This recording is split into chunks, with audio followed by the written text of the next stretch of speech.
Hello students, आज की video में आप लोगों के साथ आईपी मैट 2020 की स्ट्रैटेजी शेयर करूंगा। जैसा कि आप सभी को पता है, एग्जाम डिले हो चुका है और न्यू डेट आने में टाइम लगेगा। जिन लोगों ने अभी तक अपनी तैयारी अच्छे से शुरू नहीं करी थी या डेट का डिले होने का ही वेट कर रहे थे, उन लोगों के लिए भी स्ट्रैटेजी है। और जिन लोगों को बहुत एक्सपेक्टेड था कि यार एग्जाम जल्दी से जल्दी हो जाए ताकि हम और एग्जाम से फोकस कर सके, उनके लिए भी मैंने इस वीडियो में कुछ ना कुछ आपको जरूर मिलेगा। वीडियो थोड़ी थोड़ी लंबी जरूर बनेगी, लेकिन आई वुड रिक्वेस्ट यू कि पूरी देखें, क्योंकि अगर आप पूरी देखेंगे तो ही आपको पता चलेगा। जो कि मैंने 5 to 6 पॉइंटर्स आपके लिए बनाए हैं तो जो पॉइंटर्स मैंने बनाए हैं वो मैंने अपनी पूरी जर्नी में उनका यूज करा है और अपना स्कोर मैंने अच्छा वो करा है उन चीजों से। अपनी इंट्रोडक्शन के लिए मैं आपको लोग बताना चाहूंगा कि I have been educating aspirants for various entrance exams for the last 2.5 plus years, and I want to like to share my scorecard for IFT। ये मेरा IFT का स्कोर कार्ड है, जिसमें मैंने, आप देख सकते हैं स्क्रीन पे, 99.43 परसेंटाइल सिक्योर करी थी। एंड IFT के पेपर, आपको जैसा कि पता है, IFT का पेपर कैट से टफ इसलिए माना जाता है क्योंकि इसमें आपको पर क्वेश्चन टाइम कम मिलता है। ठीक है, ये आपको सब कुछ दिखाने का मेरा पर्पस सिर्फ इतना है ताकि आप लोगों को ये लगे कि हाँ, मैंने जो भी मैं आप लोगों को बताऊंगा उसको मैंने कहीं से भी कॉपी पेस्ट नहीं करा है। वो सब चीजें मैंने खुद एक्सपीरियंस करी है, खुद मैंने उनको अप्लाई करा है, और तभी ये रिजल्ट आपको सामने दिख रहा है। Alright, so let's start. ये आपके लिए एक कोड है जो कि आप फॉलो कर सकते हैं। It always seems unimpossible until it is done. Since exam आपके लिए बहुत बड़ा है, आप लोगों को लग भी रहा होगा, और बहुत ही कम सीट्स रहती हैं, 120 130, I don't know the approx number, जितनी भी सीट्स हो। आप तो कंपटीशन भी कट थ्रोट है इसके लिए। आपको लगेगा कि ये इम्पॉसिबल है, लेकिन अगर आपको राइट गाइडेंस मिले तो आप अच्छा अचीव कर सकते हैं। प्लस जो भी मैं आपको इस वीडियो में बताऊंगा, उसके साथ साथ आपको अपने अंदर एक विल पावर, एक डिटर्मिनेशन भी होनी चाहिए कि हाँ, आप इस एग्जाम को क्रैक कर सकते हैं। अगर आप कंपटीशन को अपने ऊपर से आप मान लेंगे कि कंपटीशन आपसे ऊपर है, तो फिर आप एग्जाम को नहीं क्रैक कर सकते। पहली टिप जो मेरी रहेगी वो देखते हैं। गाइस, सबसे इंपॉर्टेंट चीज जो आपको ध्यान रखनी है कि जैसे अब आप लोग बोर्ड एग्जाम देकर आए हैं, बोर्ड एग्जाम सब्जेक्टिव होता है, लेकिन ये जो एप्टीट्यूड एग्जाम्स होते हैं, इनमें अब आपको जो मेन चीज का ध्यान रखना है वो ये कि सबसे बड़ी चीज है कि आपको क्वेश्चन स्किप करने हैं। ये एक बहुत बड़ी चीज है कि हम क्वेश्चन स्किप नहीं कर पाते हैं। ये हम इंडियंस का एक मतलब ड्रॉबैक है कि हमें लगता है कि हम ईगो पे ले लेते हैं। कोई भी क्वेश्चन हमें दिखे, हमें लगता है कि यार नंबर सिस्टम का क्वेश्चन आ गया, नंबर सिस्टम का यूनिट डिजिट का ये सिंपल सा क्वेश्चन लग रहा है मुझे, तो इसको तो मैं अटेम्प्ट जरूर करूंगा। और जबकि वो क्वेश्चन हो सकता है, वो क्वेश्चन मेरे 5 to 6 मिनट्स मेरे आराम से ले जाए। और सबसे बड़ी चीज आपको ये ध्यान रखना है, अगर आपने एक सीबीएसई या फिर बोर्ड एग्जाम्स में, तो आपको अगर क्वेश्चन आपने गलत कर दिया तो शायद क्वेश्चन आपने गलत कर दिया तो इतने मार्क्स नहीं कटेंगे, लेकिन यहाँ पर आपका सीधा +4 या -1 होता है। क्वेश्चन अटेम्प्ट करने पे +4 या -1। इसका मीनिंग अगर आपने गलत कर दिया तो आपका कॉम्पिटिटर आपसे 5 मार्क्स आगे निकल गया। +4 और -1 में 5 मार्क्स का डिफरेंस है, तो आपका कॉम्पिटिटर सीधा +5 मार्क्स से निकल गया। और बिलीव मी गाइस, अभी आपको पता चलेगा एक एक नंबर की क्या वैल्यू होती है कंपटीशन में। जैसे जैसे आपके नंबर जैसे जैसे कट ऑफ के पास आते जाएंगे, आप लोग देखेंगे कि जैसे 2 नंबर्स के डिफरेंस पे 2 मार्क्स में, मतलब मान लीजिए 180 से 185 के बीच में बहुत सारे कैंडिडेट्स होंगे। आई थिंक बहुत 500,000 कैंडिडेट्स, कुछ भी हो सकता है नंबर।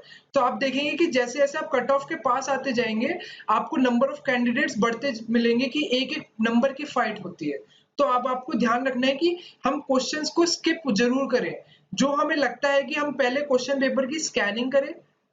स्कैनिंग का मीनिंग है कि आप क्वेश्चन पेपर को सबसे पहले देखें, चाहे आप मॉक दे रहे हैं या कोई भी आप टेस्ट सीरीज लगा रहे हैं, तो उसमें सबसे पहले स्कैनिंग करिए। स्कैनिंग में आपका थोड़ा सा टाइम वेस्ट जरूर होगा, क्योंकि आप हर क्वेश्चन को पढ़ के थोड़ा एनालाइज करेंगे कि ये डुएबल है या नहीं है, तो तब आप उसको सॉल्व करेंगे। लेकिन बिलीव मी गाइस, आप पूरा क्वेश्चन पेपर रीड कर पाएंगे। आपको एंड में एक रिलीफ होगा कि हाँ, मैंने पूरा क्वेश्चन पेपर पढ़ा और जो डुएबल क्वेश्चंस थे वो मैंने करे हैं अटेम्प्ट। ठीक है, तो ये सबसे बड़ी चीज है कि टाइम मैनेज आपको अच्छे से करना है, और टाइम मैनेज के लिए बहुत सारी टिप्स आपके लिए टिप्स होती है, वो मैं आपके सामने अगली स्लाइड्स में पेश करता हूँ। सो गाइस, सबसे बड़ी इंपॉर्टेंट चीज होती है सेक्शनल टेस्ट, आपकी प्रिपरेशन में बहुत काम आते हैं। कैसे? अगर आपको कोई भी रैंडम सा टॉपिक है, मान लीजिए आपने आईपीएम में हायर मैथ्स आती है आपकी 11th-12th की, वो मैथ्स आपको इतना एफिशिएंट नहीं है उसमें, या आपको इतना कॉन्फिडेंस नहीं है, आपने 11th-12th में और सब्जेक्ट से फोकस करा था, तो इसलिए आप कॉन्फिडेंट नहीं है। तो बेस्ट तरीका क्या है, जैसे आपको कुछ भी पढ़ना है, जैसे आपको लॉग्स के लिए क्वेश्चन चाहिए, तो बेस्ट तरीका क्या है, गूगल सर्च करिए कि लॉगरिथम्स एमसीक्यू, ठीक है, लॉगरिथम्स एमसीक्यू सर्च करिए, उसको उससे आपको पता चल जाएगा, जैसे कि आपको सामने वीडियो में भी दिख रहा है कि जैसे हमने सर्च करा है तो आपको डिफरेंट डिफरेंट ऑप्शंस आ रही है, इतनी सारी वेबसाइट्स आ रही हैं, आप किसी भी वेबसाइट पे जाके अपने आप को रजिस्टर कर लीजिए, या फिर रजिस्टर भी नहीं करना है तो फिर फ्री में कोई टेस्ट दे दीजिए। या सबसे बड़ी अप्रोच है, आप आपके पास क्वेश्चंस आ गए, वेबसाइट पे जाइए, कोई भी वेबसाइट पे जाइए, अपने मोबाइल में स्टॉप वॉच लगा लीजिए, अपने मोबाइल में स्टॉप वॉच लगा के उसमें देखिए टाइमर लगा के क्वेश्चंस अटेम्प्ट करिए, ठीक है। आपके लिए रिसोर्सेज बहुत हैं, बिलीव मी गाइस। आपका अब आप 2020 में अब आप ये कहेंगे कि मेरे पास रिसोर्सेज नहीं है, तो दिस इज रॉन्ग, ठीक है।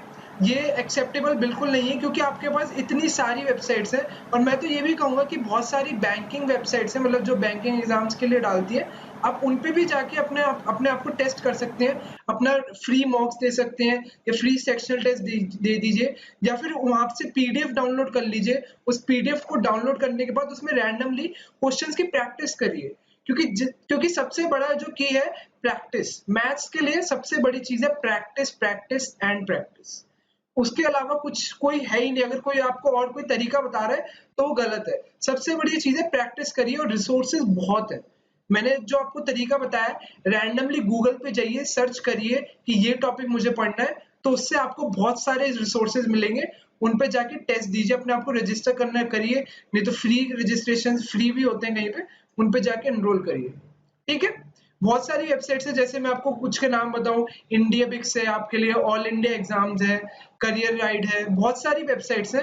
मतलब आप जब अब आप देखेंगे तो आपको पता चलेगा कि मेरा आपने जो भी इंस्टीट्यूट में एनरोल्ड है, या किस कहीं पे भी आप अगर सेल्फ स्टडी भी कर रहे हैं और कोई मटेरियल आपको, तो आपको पता चलेगा कि काफी सिमिलैरिटीज है, मटेरियल हर जगह एक ही है।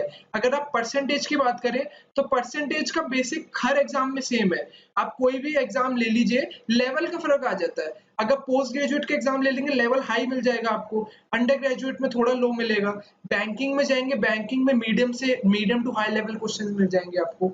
सो मैं ये नहीं कह रहा कि बैंक मतलब आप हर वेबसाइट पे जाइए, देखिए कि रेलिवेंट क्वेश्चन कहाँ मिल रहे हैं, कौन सी वेबसाइट पे ठीक ठाक क्वेश्चन मिल रहे हैं, वहां से प्रैक्टिस करिए, ठीक है। अब चलते हैं नेक्स्ट पॉइंट पे। तो guys, carrot and stick approach क्या कहती है, जैसे आप सभी को पता ही है, इसका meaning reward and punishment based होता है, कि जैसे अब आप इसको यूज कैसे कर सकते हैं अपनी प्रिपरेशन के लिए, कि जैसे आप सोच लीजिए कि सुबह मेरे को आज प्रॉफिट एंड लॉस के क्वेश्चन या किसी भी टॉपिक के क्वेश्चंस करने हैं, 1 से 1.5 घंटा मुझे इन क्वेश्चंस को प्रैक्टिस करनी है अच्छे से, कोई भी अपना मटेरियल है उससे प्रैक्टिस कर लूँ कहीं से भी, और उसके बेसिस पे अगर मैं वो चीज करता हूँ तो ही मैं अपने कुछ एंटरटेनमेंट कर सकता हूँ। That could be anything, like मुझे ये वेब सीरीज देखनी है, या मुझे छोटी सी वॉक पे जाना है, या प्लस मुझे कोई या कुछ मुझे कोई गेम खेलना है, या फिर एनीथिंग मुझे कोई अपनी वीडियोस देखनी है अपने इंटरेस्ट की यूट्यूब पे।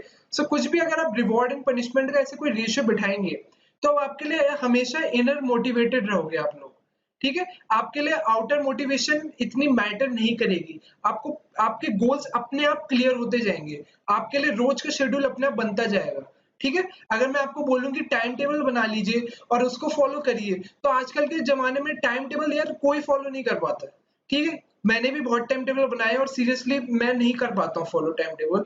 तो मैं भी आपको रिकमेंड करूंगा कि अपने आप को कुछ ऐसे रिवॉर्ड पनिशमेंट के मतलब ऐसे कुछ अपने आप को गोल सेट करके चलेंगे, तो डेफिनेटली आपका बेनिफिट होगा ही होगा इन चीजों से, ठीक है। नेक्स्ट पे मूव करते हैं। Now guys, role of mock analysis. Mock analysis बहुत इंपॉर्टेंट होता है। जैसा जैसे कि अगर मैं आपको एग्जांपल दूं कि मान लीजिए आपने 10 क्वेश्चंस का कोई सेक्शनल टेस्ट या कोई भी मॉक दिया, ठीक है। तो 10 क्वेश्चंस में से आपने 4 करेक्ट करे और बाकी 6 आपने या तो छोड़ दिया, आपने गलत हो गए, ठीक है। 4 आउट ऑफ 10 आपका स्कोर रहा। तो आपने मॉक कैसे देते हैं आप ये देखते हैं कि अच्छा मेरे 4 क्वेश्चंस मैंने सही करे, 6 क्वेश्चंस गलत है, उनके सॉल्यूशन पढ़ लिए, देख लिए, बस बंद कर दिया। लेकिन ये आपकी बिल्कुल गलत अप्रोच है अगर आप ये चीज फॉलो करते हैं। बेस्ट थिंग क्या है कि आप ये देखिए कि जो 4 क्वेश्चंस मेरे सही हुए हैं, तो और अगर जो मुझे सॉल्यूशन गिवन है, क्या ये इसका कोई बेटर सॉल्यूशन है कि जिसको मैं अप्लाई करूंगा तो मेरा जो इस क्वेश्चन को अटेम्प्ट का टाइम है वो मेरा और कम हो जाए। तो ये चीज आपको देखनी है। उसके बाद अगर कोई बेटर अप्रोच मिलती है तो उसको आप नोट डाउन करिए, अपनी एक कॉपी बना लीजिए, उसमें आप उसको नोट डाउन करिए कि ये क्वेश्चन का एक और बेटर तरीका है। सिमिलरली जो आपके 6 क्वेश्चन या तो अनअटेम्प्टेड है या फिर रॉन्ग हुए हैं, उन 6 क्वेश्चंस को देखिए और देखिए कि कौन से ऐसे उन 6 क्वेश्चंस में कितने क्वेश्चन ऐसे हैं जो मैंने इसलिए नहीं करे क्योंकि मेरे पास टाइम कम पड़ गया था, या और कितने ऐसे क्वेश्चंस हैं जिनका मुझे कॉन्सेप्ट ही नहीं पता या फिर कॉन्सेप्ट में क्लैरिटी ही नहीं है। जो ऐसे क्वेश्चंस को आप नोट करिए ताकि आपको आगे जब ये आगे जब भी ऐसा क्वेश्चन आए आप इस मिस्टेक को रिपीट ना करें। हम क्या करते हैं, हम मॉक से कुछ सीखते नहीं है। हमने मॉक दिया, हमने मॉक में अपना स्कोर देखा, अपना परसेंटाइल देखा, बस ठीक है हमारा मॉक कंसिस्टेंट है, हमारी परसेंटाइल ठीक ठाक है, बस इससे हम सेटिस्फाई हो जाते हैं। हम कभी भी अपने हम ये नहीं देखते कि हम कोई गलती रिपीट तो नहीं कर रहे हैं। अगर आप कोई भी गलती रिपीट कर रहे हैं तो ये बहुत बड़ी मिस्टेक कर रहे हैं, क्योंकि हो सकता है पेपर भी वैसा आ जाए, तो तब आपको रिग्रेट होगा कि यार ये चीज मैंने मॉक्स में इम्प्रूवमेंट कर सकता था लेकिन मैंने नहीं करी। तो आपको मॉक्स बहुत इंपॉर्टेंट होते हैं। अगर आपको एक टाइम मैनेजमेंट के लिए तो सबसे बढ़िया चीज मॉक्स ही है, और उसके साथ साथ आपको अपनी गलतियां मिनिमाइज करनी है, तो उसके लिए आपको रिपीटिशन, गलतियों का इग्नोर करना पड़ेगा। ठीक है, तो ये चीज बहुत जरूरी है कि आप एक अपने आप को ऑर्गेनाइज्ड बनाइए। ठीक है, ऑर्गेनाइज बनाइए और इनको प्रॉपरली नोट करिए। नेक्स्ट पॉइंट पे चलते हैं। सो गाइस के इस एग्जाम के लिए फिजिकल फिटनेस जरूरी है, ऐसी कोई एलिजिबिलिटी क्राइटेरिया नहीं है इस एग्जाम का। मैं आपके लिए इन जनरल बात कर रहा हूँ कि अगर प्रिपरेशन के लिए, अगर आप प्रिपरेशन के साथ साथ आप अपनी फिजिकल फिटनेस पे ध्यान दें, तो क्या इससे हमारा स्कोर इंप्रूव होगा? I would say yes, a big yes for this. Because अगर आप एक बात सोचिए, आप अपनी बॉडी और माइंड से कॉन्स्टेंटली काम कर रहे हैं, उसको कॉन्स्टेंटली यूज कर रहे हैं, लेकिन क्या आप अपनी बॉडी और माइंड पे काम कर रहे हैं? क्योंकि एक टाइम के बाद आपको ऐसा लगेगा जब आप 2 से 3 या 1 हफ्ता अच्छे से मतलब पूरा शेड्यूल अपना फॉलो करेंगे, अपने आप को बिल्कुल असाइनमेंट्स देंगे, उसके बेसिस पे रिवॉर्ड्स देंगे अपने आप को, तो आपको ना एक एक वीक के बाद आपको लगने लगेगा कि यार ये एक्टिविटी ना मोनोटोनस होने लग गई है। और मैंने ना कुछ सीख नई चीजें तो सीखी है, लेकिन यही शेड्यूल रह गया मेरा।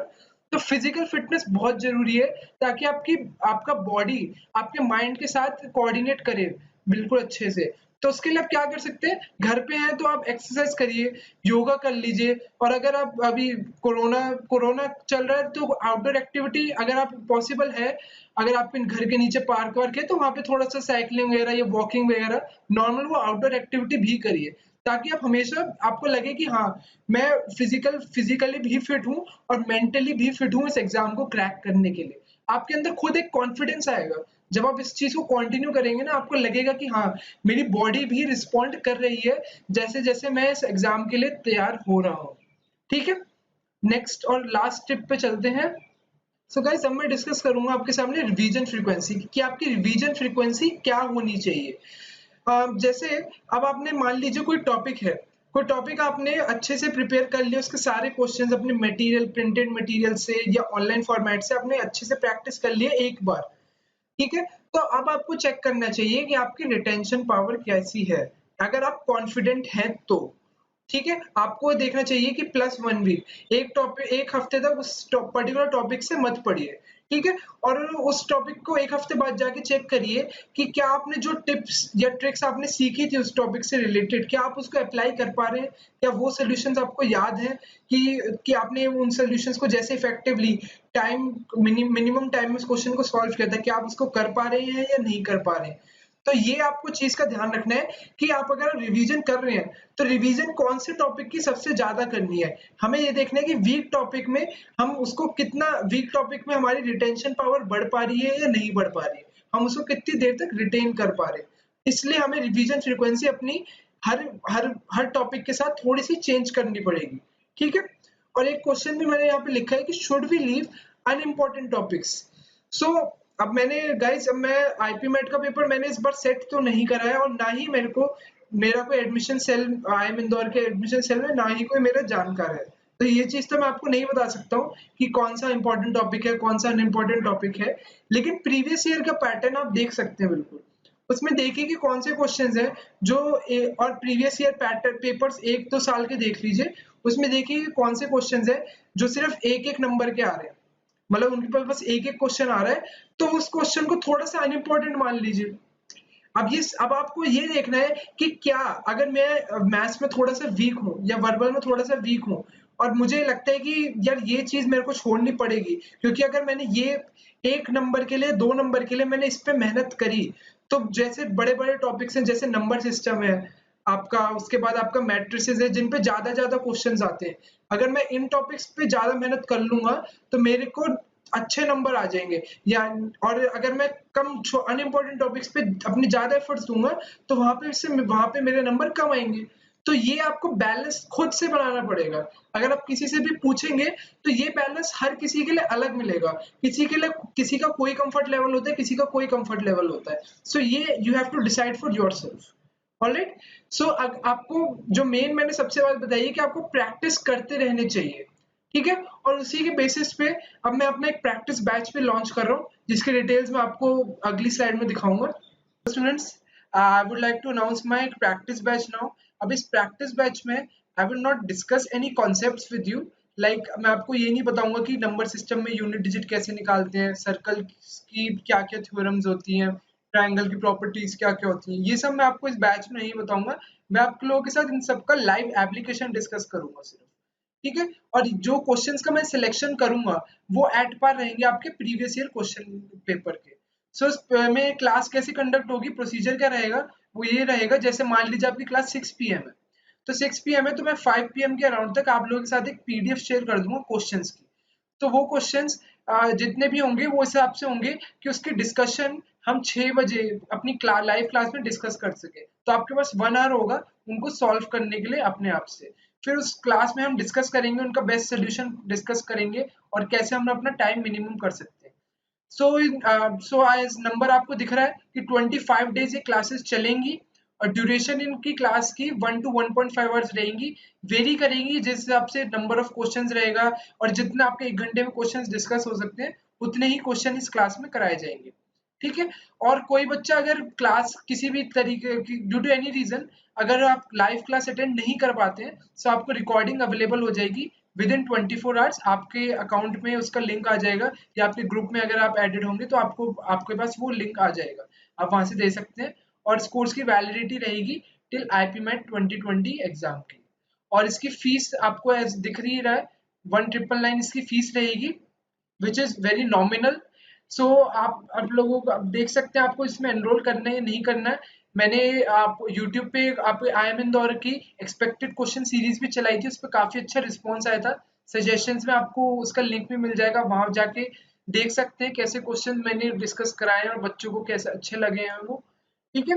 एंड प्लस ये हमारे पेमेंट मेथड्स रहेंगे। पेमेंट करने के लिए ये अकाउंट डिटेल्स है, ये अकाउंट होल्डर नेम है, मेरा नाम, बैंक ICICI बैंक रहेगा, अकाउंट नंबर दिख रहा है आपको, IFSC कोड दिख रहा है, तो यहाँ पे जाके आप पेमेंट कर सकते हैं। प्लस ये आपका पे वाया UPI है, इसमें भीम UPI लेफ्ट में आ रहा है और राइट में गूगल पे की UPI ID भी, और बार कोड और QR कोड स्कैन भी कर सकते हैं आप लोग। सो उनको स्कैन करेंगे, डायरेक्ट आपके पास अमाउंट लिखा हुआ आ जाएगा 1999 का, आप पेमेंट कर सकते हैं। और प्लस ये पेटीएम की UPI है, इससे भी आप पेमेंट कर सकते हैं, इसमें आपको अमाउंट एंटर करना पड़ेगा 1999 का। सो अब आपको कोर्स एक्सेस कैसे मिलेगा वो मैं आप लोगों को बता देता हूँ। जब आप पेमेंट कर देंगे तो आपको ट्रांजैक्शन डिटेल्स इस ईमेल आईडी पे करनी है, neeraj@nextlevelstudies.in, या फिर आप व्हाट्सएप भी कर सकते हैं इस नंबर पे ट्रांजैक्शन डिटेल्स। अब ट्रांजैक्शन डिटेल में आपको ट्रांजैक्शन आईडी या UPI आईडी या फिर रेफरेंस आईडी ये होनी चाहिए जरूर, ठीक है। और उसके बाद आप अपना जो आप मेरे को मेल या फिर व्हाट्सएप करेंगे उसमें आपको अपना नेम लिखना है, मोबाइल नंबर लिखना है और एक जीमेल आईडी लिखनी है। जीमेल आईडी मस्ट है, जीमेल आईडी के थ्रू ही मैं आपको इन्फॉर्मेशन भेजूंगा, तो जीमेल आईडी मस्ट है, वो आपको जरूर मेंशन करनी है जिसपे आपको कोर्स की डिटेल्स चाहिए। सो आप जैसे आप पेमेंट करेंगे तो उसके 24 आवर्स के अंदर अंदर आपको मैं पेमेंट कंफर्मेशन भेज के आपको कोर्स ग्रुप में ऐड कर लूँगा। ठीक है students, so you can start enrolling from for the course from now. And हमारी वेबसाइट भी है, वेबसाइट पे जाके भी आप देख सकते हैं। वेबसाइट आपको दिख शो कर रहा होगा। वेबसाइट हमारी nextlevelstudies.in है, वहाँ पे जाके भी आप डिटेल्स पूरी पढ़ सकते हैं कोर्स की, यही सेम डिटेल्स रहेंगी। और हमारा ईमेल एड्रेस आपको शो कर रहा है। एंड व्हाट्सएप नंबर पे अगर आपकी कोई इंक्वायरीज हैं तो आप पूछ सकते हैं, आई वुड रिप्लाई देयर। ठीक है, सो आई होप अगर आपको और भी कोई डाउट्स है कि हम कैसे सेशन कराते हैं तो आप हमारे हमारे प्रीवियस यूट्यूब वीडियोस देख सकते हैं। लिंक आपको सजेशंस में आ रहा होगा। So thank you for watching the video.